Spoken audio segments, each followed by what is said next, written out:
Marius, Fadiel, Dr. Boesak, a whole range of people. I've been talking to many of them over the last few months, and as I said, over a number of, and even more than a year. And because I feel that this election in 2024 is probably one of our last chances to put our egos aside, to work together, and to push back against the established political order, whether they're at national or provincial level, because that's a national and provincial election next year.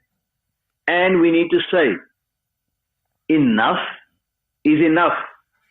So therefore, I've been quite clear that I've been firmly of the view that we should have a civil society-led people's convention where we grapple with the kind of South Africa we want to live in, as well as who should be the key players in all of that.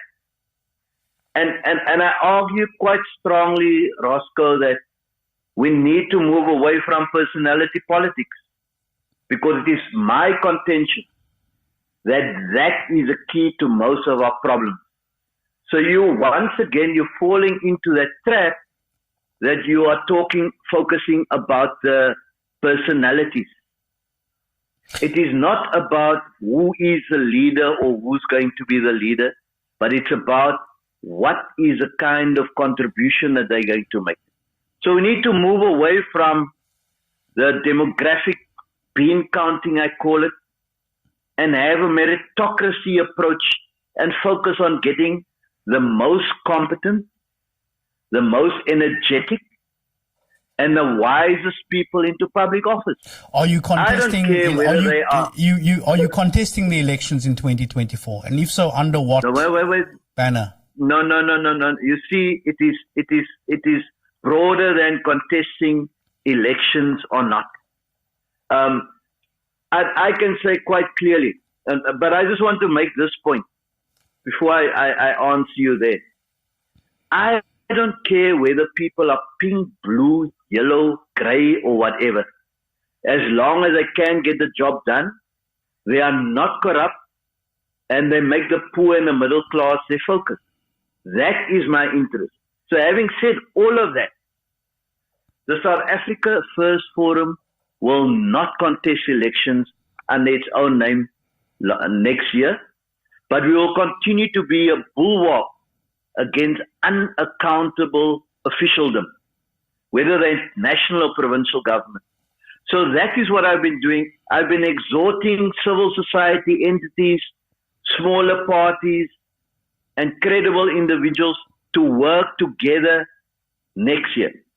And not because I want to be in parliament or I need to have a position of authority. Well, because as an advocate, you earn more money than a member of parliament. So it would be like shooting yourself in the foot if you go to parliament. No. It's neither here.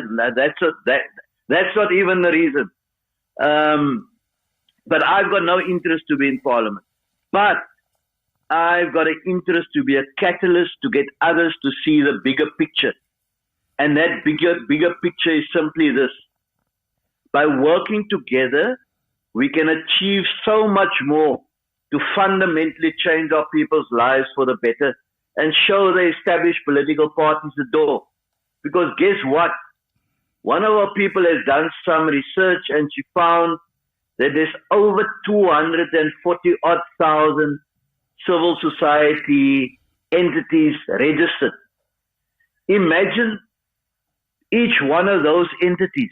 They all do good work because it's a sign that government is not doing what they are doing properly. Imagine each one of them. I understand what you're saying, and I agree with you in spirit about all of these things. But my main objection to this is not about the optics or what you call the bean counting. You've said bean counting and working together, but understand my point of view, and the optics look really bad if you start an organization that wants to save South Africa and the only people in the room are colored people. Do you understand that? Okay. And then you invite a part around the table is one of the most infamous colored nationalists in the country. In fact, a fascist. How do you reconcile those things? Okay. Can I say, on Wednesday, I'm partaking in a similar discussion to what we had here in Cape Town, with people in Joburg. And if you're going to look at the optics at that room, then if you do demographic bean counting, then you're going to see it's a different color that you're going to focus on. Were NGOs and civil society movements who were mainly black-led specifically not invited? How was the process? How did the process work, or did you just happen to end up in a room full of colored people who want to save South Africa? And Fadiel Adams. Wait. Listen, if you followed, the invitation went to everyone. Why do you think that other groups maybe did not respond? Wait, just hang on. Can I respond? Sure. You asked me the question, so let me respond. Okay. So the invitation went to everyone. There were some that came. Some were part of the discussion online. And some, while they were on the way, they had problems with transport. And you're not correct that only colored people were in that room. And you're not also correct that I didn't see. I watched the entire thing. There were no black people in the room. Wait.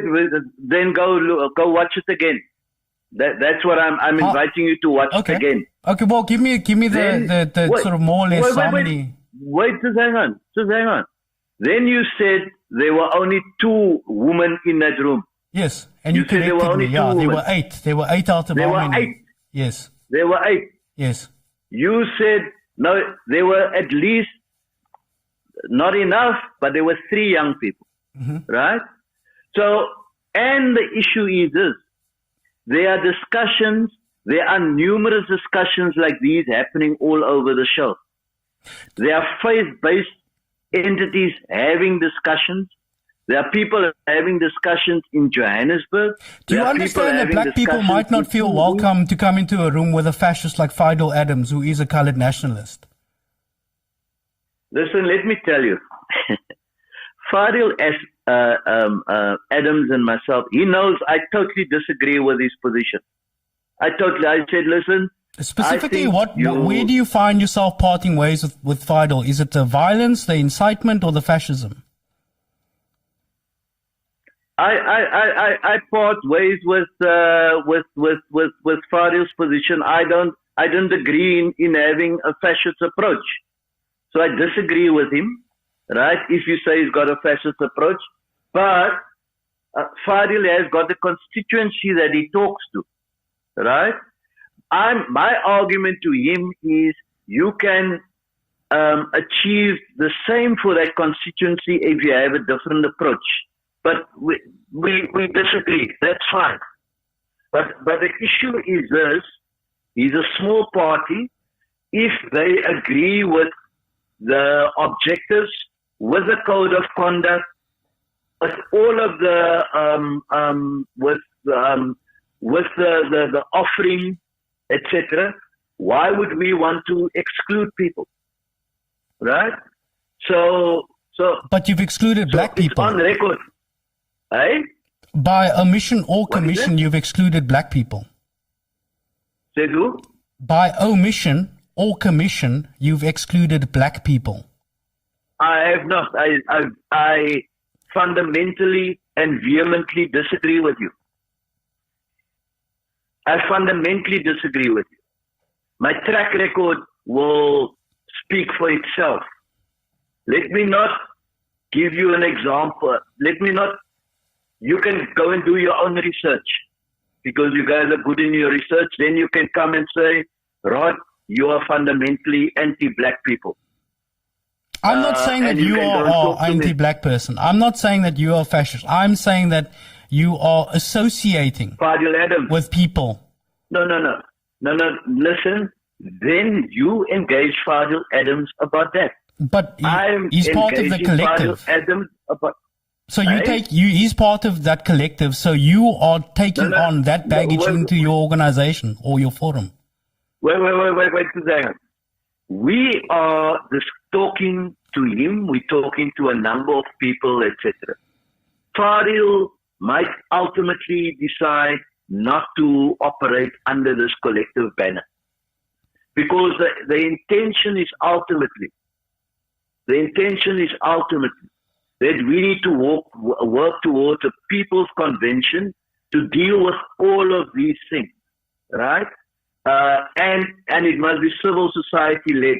I'm strongly in favor about that, and I'm strongly of the view that we need to leave personality politics by the door, because that's been the weakness. So, listen, I'm going to talk. If somebody's prepared to listen and somebody's prepared to agree, if Fadiel them, and let's not just focus on Fadiel Adams, there are many others. Let's talk about Alan Boesak for a second. Is Alan Boesak going to be the public face of this movement? No, Alan Boesak is not going to be the public face. Let me repeat, and I'm on record for that. When we met as well, I said this thing is not going to be about personalities, because personality politics has been the weakness of South Africa, right? So, and I don't think Alan Boesak has got an interest in getting back into active politics, by the way. But I think he's in the discourse. As soon as you so publicly decline an invitation to the UDF 40th anniversary celebration, he knows what he's doing, inserting himself into the discourse. No. Talk to him. Don't. Oh no. Okay, you're right. I can't. You can't speak on his behalf. No, sure. You are right. Don't assume. But this, from my sense, I think you are totally. I think you are misplaced. Okay, I might be. But let me repeat. The fundamental thing is this. This thing is not going to work if it's going to be about the personality or personalities. Yes, I agree with you. There are good people out in South Africa who are not involved in active politics. You might be, I don't really know you, you might be a good person that might go into parliament with the necessary training and capacitating. You might be a brilliant politician that do stuff for the benefit of, let me repeat, the poor and the middle class. Mm-hmm. And you have a strong anti-corruption bent. But because you are not an experienced politician, does not mean that a person like you should be able to go into parliament. So, and that is the kind of role that I would want to play, to capacitate people to be able, when they go into parliament, to know how to handle themselves when they in portfolio committees, assist them how to deal with legislation that must be drafted, how to hold departments that come into parliament, how to hold them accountable, how to hold members of the executive accountable, etc. So it is not, the intention is not to give a second or a third bite at the cherry to people who were in politics before. That is not. I am of the view, and the other thing that I'm strongly of the view, there are enough young people who are not even belonging to the ANC Youth League or the EFF, whatever, Student Command, or the DA, whatever the DA, Blue Brigade they call it, etc. There are enough young people who are not part of any of those political or the youth entities. There are enough young people outside of that with the necessary skill, capacity, energy, etc., who are able to go into parliament and to go and make a contribution. I, for example, was one of the youngest heads of departments post-1994 in government. There were many of those who are now in parliament, they're in their 60s and their 70s, but when they went into parliament the first time, they were in their 30s. They were young. So why can we not get young people to go back. So that's my approach. So, Rod, and you know I agree with you 100%. We're gonna have to leave it there in 1 minute. So we've got 1 minute left. So if I can ask you to wrap it up, please. Okay. No. You know what? I understand there'll be lots of people having questions, and that is correct. It's only by engaging that we're going to get to the truth. But my appeal is, let's focus on the issues and let's not focus on the personality. My appeal is to not fall into the trap of colored nationalism. You're making the circle smaller, not bigger, if you do that. No, without a doubt. The circle must be bigger, and the interest must be the poor and the middle class. If you do that, then you cut across all the racial issues that always trip South Africa up. Okay.